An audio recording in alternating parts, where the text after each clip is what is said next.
de nossos alunos perguntou: professor, o que a Bíblia fala acerca do divórcio nos dias atuais? A Bíblia permite o divórcio ou não permite? Respondendo de forma direta, sim, a Bíblia permite o divórcio em certas ocasiões. No capítulo 24 de Deuteronômio, a Bíblia vai falar acerca do divórcio. Que se quando um homem casasse com uma mulher e achasse algo ilícito nessa mulher, ele poderia dar carta de divórcio, se separar daquela mulher e refazer a sua vida novamente. Porém, dentro da cultura daquela época, somente um homem ele poderia pedir o divórcio, somente um homem ele poderia dar carta de divórcio. Hoje não, hoje as coisas mudaram. Agora, dentro do Novo Testamento, o que a Bíblia ela vai nos orientar acerca do divórcio?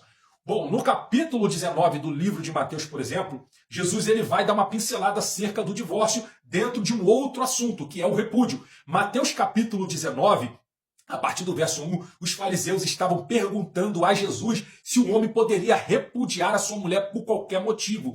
Então ali o texto de Mateus 19, ele não está falando de divórcio, e sim falando de repúdio, pois a palavra ali, repúdio, no grego é apoluo, e a palavra para divórcio que aparece no texto é apostasion. Então os fariseus estavam perguntando a Jesus, é lícito um homem mandar a sua mulher embora, em outras palavras, por qualquer motivo? Porque o repúdio era descartar a mulher sem dar carta de divórcio.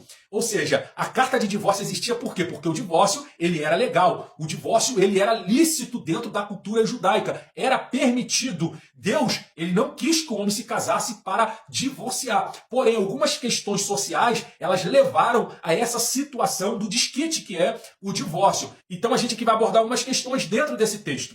Então quando Jesus ele diz assim no texto, leia comigo.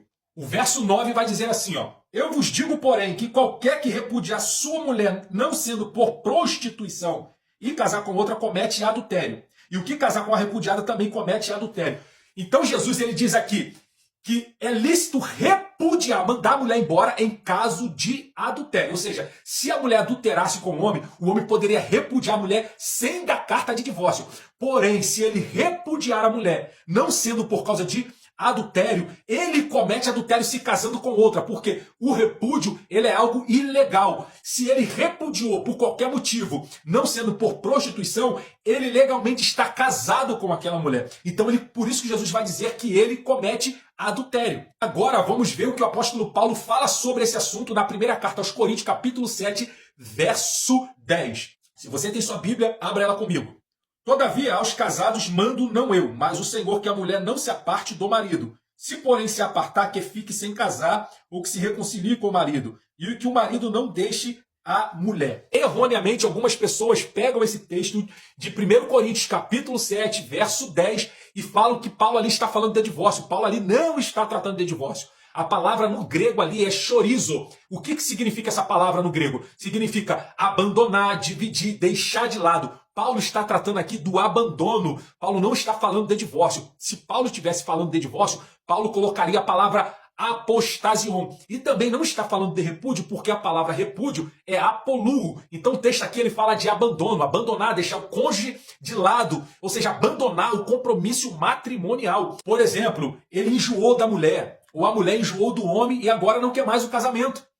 Ou seja, não procura ali consertar essas falhas no casamento. Não sinto mais desejo sexual, então devo abandonar? Não, você não pode abandonar. Existem, por exemplo, tratamentos para você voltar a ter libido. Então isso não é motivo para você abandonar o seu matrimônio.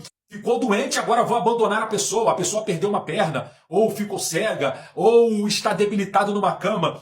Não, até porque você fez um voto dizendo que seria na doença até a morte. Então esses motivos fúteis que fazem algumas pessoas abandonar o casamento é que o apóstolo Paulo está tratando aqui em 1 Coríntios, capítulo 7, verso 10. Paulo não está falando de divórcio. Por que Paulo não fala de divórcio? Porque o divórcio, legalmente, ele é permitido na Bíblia. E o próprio apóstolo Paulo, nos textos posteriores, vai dizer que o homem e a mulher não estão sujeitos à servidão no casamento. A servidão ali no texto, por exemplo, pode estar falando de violência doméstica, por exemplo, de infidelidade conjugal e de abandono. E o próprio apóstolo Paulo vai dizer posteriormente no texto que aquele que não quiser mais o casamento, o outro cônjuge, ele não está sujeito à servidão, ou seja, a ficar sozinho para o resto da vida. Então ele pode refazer o casamento. Por exemplo, uma pessoa que se casa e a outra não quer ter mais relações sexuais com ela. E essa pessoa está na flor da idade, tem desejos, tem vontade de se relacionar e a outra parte não quer mais. Então essa pessoa não está sujeita à servidão. Então o casamento, legalmente, ele pode ser anulado por meio do divórcio. Mas o que a Bíblia vai nos orientar é a indissolubilidade